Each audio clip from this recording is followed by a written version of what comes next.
It's January 20th, 1791. The location, the French Caribbean colony of Saint-Domingue. In the northern province, the governing council of Cape Français gathers to begin the interrogation and trial of a notorious prisoner. The charges against the accused include fomenting rebellion and treason for events which occurred in October of 1790. Any single conviction of those charges will result in capital punishment.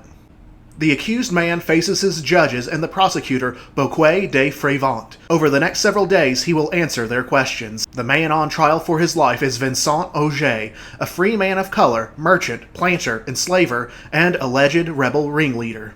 Oge, in the wider revolutionary reforms happening on the daily in French society, attempted to assert the political rights of not only himself, but his class, the free people of color, whose legal rights at that moment were in a legal limbo.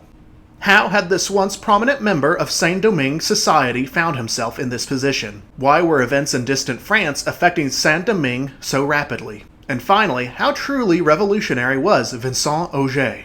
Welcome to Historical Detour. Be sure to like, comment, and subscribe. Consider pledging to my Patreon. Vincent Oge was born in 1757 on the island of Hispaniola in the Western Third, controlled by the Kingdom of France. He was one of the younger sons of the union between his white French father, Jacques Oge, and a free woman of color, Angélique Osse. Such interracial unions were not unheard of, as French bachelors seeking their fortunes in Saint-Domingue often married into established free-colored families.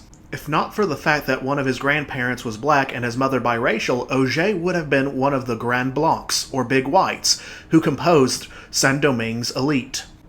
Regardless, his social strata in large was one of privilege, wealth, and opportunity, even among other New World colonies. The free people of color on Saint-Domingue by the mid-18th century were most often descendants of French enslavers, and the enslaved women they claimed as either wives or concubines. Though a small percentage compared to the enslaved people of color, the free people of color occupied a social middle class as entrepreneurs, merchants, militia officers, and tradesmen. At the tip of Saint-Domingue society were the Grands Blancs, or Big Whites, who possessed many of the prized sugar plantations that provided a large portion of the sugar found in Europe. However, the most prosperous free people of color maintained plantations and mercantile interests that could rival the Grands Blancs. Other social classes of note were the Petit Blancs, or small whites, who often lacked the wealth of established white planters or merchants.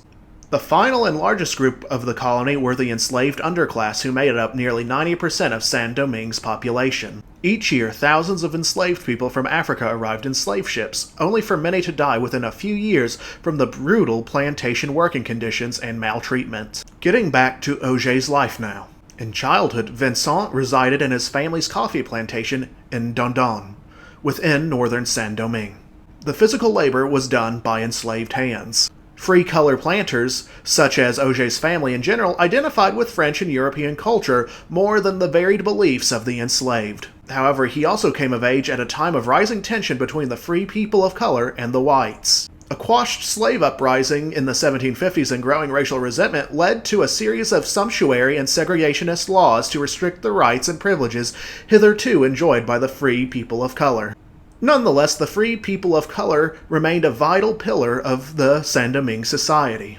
Being one of the younger children meant that Oge would likely not inherit a substantial portion of the family property. Therefore, at the age of 11, his family sent Oge to Bordeaux in France to take up an apprenticeship to learn the art of goldsmithing.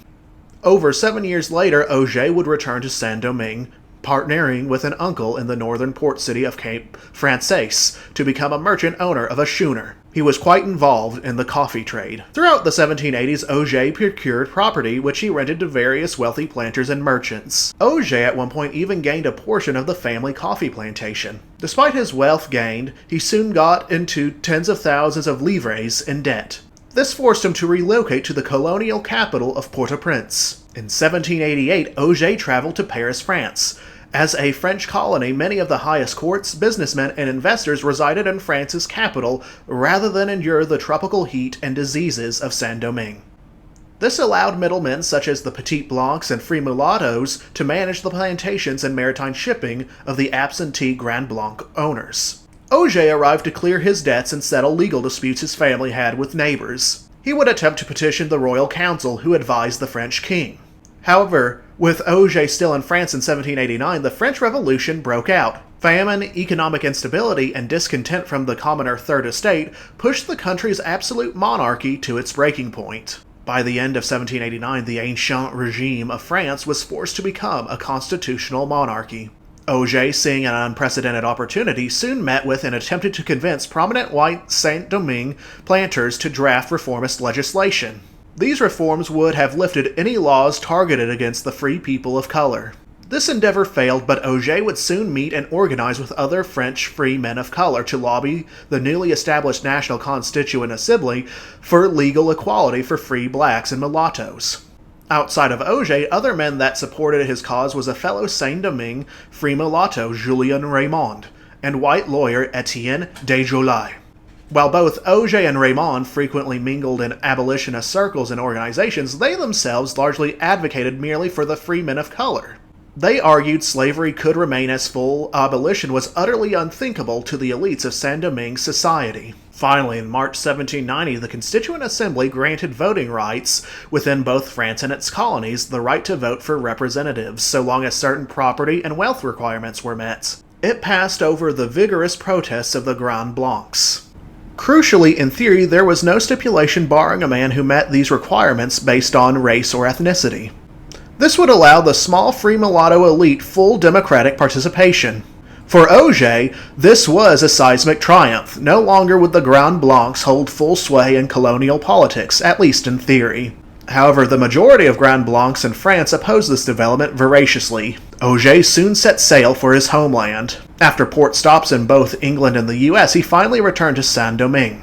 Passing suffrage for the free mulatto men was one struggle, enforcing it was a different beast. Oge was back in Saint-Domingue by October 1790. Word of the suffrage law likely reached Saint-Domingue shores ahead of him. He rapidly galvanized support among the free coloreds after his requests to vote in elections were denied. The colonial governor, Philibert Blanchelade, and the Grand Blanc composed colonial assembly refused to enact the passed suffrage law. They saw it as eroding their authority and would only encourage the enslaved to likewise demand rights. Oge organized a contingent of around 300 free mulatto and black men. Among his key supporters was Jean-Baptiste Chauvin, an experienced free mulatto officer who had served in the French expeditionary forces in aid of the Patriots during the American Revolution. Oge sent out proclamations declaring he would force the governor and assembly to capitulate unless they granted suffrage to the free mulattoes. Additionally, he threatened to arm enslaved men to supplement his forces. Many of Oge's men had likely seen service in the colonial militia, meaning they were likely more disciplined, drilled, and prepared for battle.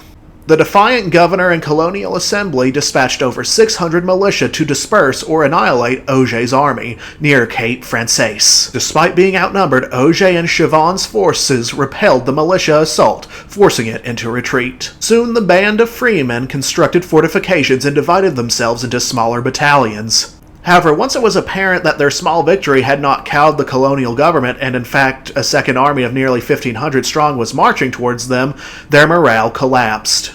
Outside their few hundred men, no others, mulatto, black or white, were rallying to their banner. With desertions rampant in the 2nd Militia Army closing in, Oge and Chauvin fled with what few followers remained. They went to Hispaniola's eastern half, which was controlled by Spain. The Spanish portion was called Santo Domingo. There they sought political asylum.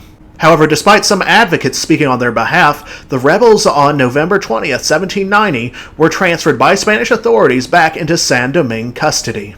We now return to late January 1791. The verdict, after around a week of testimony and deliberation, is handed by the judges. Oge, Chauvin, and the other defendants are declared guilty, and the sentence is execution. Their mode of execution is to have their limbs hammered and shattered upon the breaking wheel. The sentence is carried out the next month in early February, outdoors, in public, in full view of the governor and colonial assembly. Chauvin and the other captured free mulattoes and black men share Oge's fate alongside him. To add insult to grievous injury, the men's heads are impaled and displayed as a warning to other would-be reformists and rebels. The reformist cause and perceived martyrdom of Vincent Oge and other defendants would be remembered as a harbinger of the soon-to-be Haitian Revolution. The later revolution would topple white-dominated rule of Saint-Domingue. 6 months after Oge's execution, a slave revolt led by Dutty Boukman began the years-long and successful Haitian Revolution. From the former French colony of Saint-Domingue would emerge the new, emancipated nation of Haiti.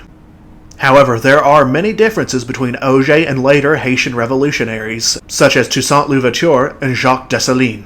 Oge explicitly wished to preserve the institution of slavery as the economic backbone of Saint-Domingue and not overthrow the existing government if possible. While Oge pragmatically threatened arming enslavement, this was likely more of a desperate gamble to make royal and colonial authorities accept his demands.